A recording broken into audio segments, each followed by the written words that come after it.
જામનગરના શંકર ટેકરીમાં હિન્દુ સેના દ્વારા આયોજિત ભવ્ય શિવ શોભાયાત્રાનું આયોજન કરવામાં આવ્યું હતું.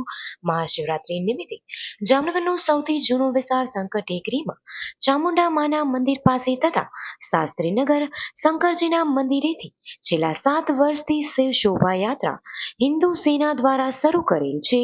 2027ની આ શિવ શોભાયાત્રામાં સોમનાથ શિવલિંગની ઝાંખી સ્થળ શંકર ટેકરીના વિસ્તારમાં બપોરે 1 થી 3 વાગ્યા દરમિયાન સુભાષપરા 1માં પૂર્ણ કરવામાં આવી હતી.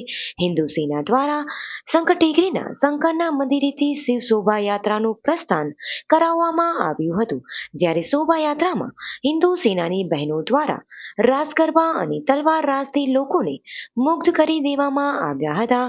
સોમનાથ શિવલિંગ સાથેનો રથ એક ડીજે બાળ હિન્દુ સેનાની નાના રથમાં શિવજીનું અર્ધ સ્વરૂપ તેમજ હિન્દુ સેનાના ખુશનુબેન સૌમિગ્રા નિશાબેન દ્વારા શણગાર સાથે ચલિત શિવજીને સાથે રાખીને આકર્ષણ જગાવ્યું હતું.